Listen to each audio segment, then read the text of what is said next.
नमस्कार, आप देख रहे हैं तहलका हरियाणा, आपकी आवाज। पटौदी के एमएलए एडवोकेट सत्य प्रकाश जरावता के मन की मुराद नहीं हो सकी पूरी। शुक्रवार को पटौदी पंचायत समिति के भाजपा समर्थित चेयरमैन और वाइस चेयरमैन बनने की दावे की निकल गई हवा।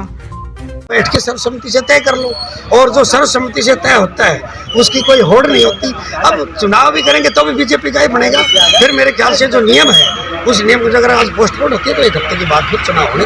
आपने कैसे मान लिया काम नहीं करेगी?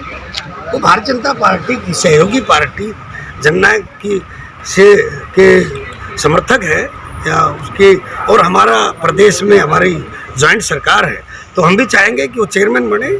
और सभी तय तो पार्षदों ने करना है, लेकिन हम ये चाहेंगे कि वो चेयरमैन बने और इलाके में डेवलपमेंट के काम कराए। ये तो काम जरावता ना करेगा तो भी पलटा जाएगा, और वो भी नहीं करेगी तो भी ये पार्षद लोग तय करते हैं। पार्टी के पास भी बहुमत है, और जो काम नहीं करता तो उसको तो फिर जनता ही नहीं छोड़ती, पार्षद भी नहीं छोड़ेंगे। कोरम पूरा नहीं होने के कारण चुनाव अधिकारी आईएएस प्रदीप सिंह के द्वारा बैठक रद्द करने की घोषणा की गई। अब आगामी तारीख पंचायत समिति सदस्यों की बैठक और चेयरमैन तथा वाइस चेयरमैन चुनाव के लिए जल्द घोषित की जाएगी। एमएलए सत्य प्रकाश जरावता के द्वारा दावा किया गया था कि भाजपा का ही चेयरमैन और वाइस चेयरमैन बनना तय है, लेकिन 25 सदस्यों में से केवल मात्र एक ही सदस्य मौके पर पहुंचा, जिसके कारण चुनाव संपन्न नहीं हो सके। इसके पीछे विभिन्न प्रकार की राजनीतियां अटकलें गर्म हैं। इस मौके पर हमारे सीनियर संवाददाता फतेह सिंह उजाला ने चुनाव अधिकारी आईएएस ऑफिसर प्रदीप कुमार से बात की। आइए सुनते हैं उन्होंने क्या कहा। सर, ये आज पटौदी पंचायत समिति के इलेक्शन होने थे, चेयरमैन वाइस चेयरमैन के।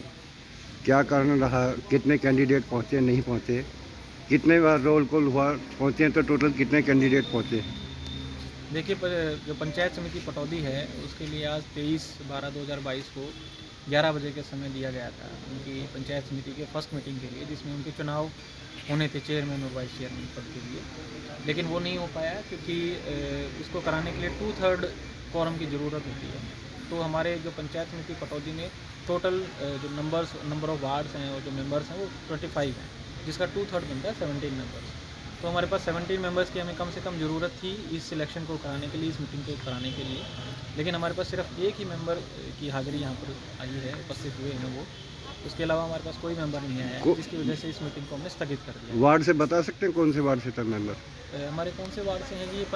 पंकज शील, 12 नंबर। पंकज शील जी हैं जो वार्ड नंबर 12 से हैं, वही इस मीटिंग में उपस्थित हुए हैं। उसके अलावा कोई मेंबर यहाँ पे उपस्थित नहीं हुआ। अगली बैठक कब होगी? अगली बैठक का हमने जो समय दिया वो 1 हफ्ते बाद का समय दिया है, तो 30/12/2022 को हम अगली मीटिंग इस पंचायत समिति के लिए बुलाएंगे। तो ऑल ओवर इस तरीके की जो मीटिंग होती है उसमें कितना टाइम होता है एज पर रूलिंग की जाए? As per rule and regulation से इस तरीके का कोई समय निर्धारित नहीं है।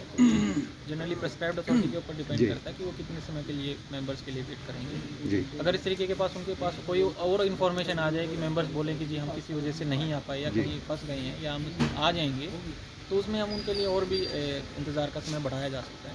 बट इंतज़ार मतलब इस तरीके की कोई इन्फॉर्मेशन नहीं आती है, उसके बावजूद हम इंतज़ार कर रहे हैं, तो फिर ये मान लिया जाता है कि किसी भी मेंबर के आने की कोई संभावना नहीं है, तो उनको फिर अगली डेट के लिए स्थगित कर दिया जाता है। जो सेकंड डेट है, जैसे फर्स्ट डेट में चाहिए था कि थर्ड में जाती, सेकंड के लिए भी ऐसा कुछ है निर्धारित? ना जी, सेकंड डेट के लिए कोई भी क्वारम के लिए कोई भी ऐसी इस तरीके की रूल्स एंड रेगुलेशन में कोई भी जो संख्या है वो निर्धारित नहीं है। तो जितने भी मेंबर्स सेकंड मीटिंग में हमारे पास होंगे, हम उन्हीं के साथ मीटिंग करा के आगे चुनाव कराने की प्रक्रिया को बढ़ाएंगे।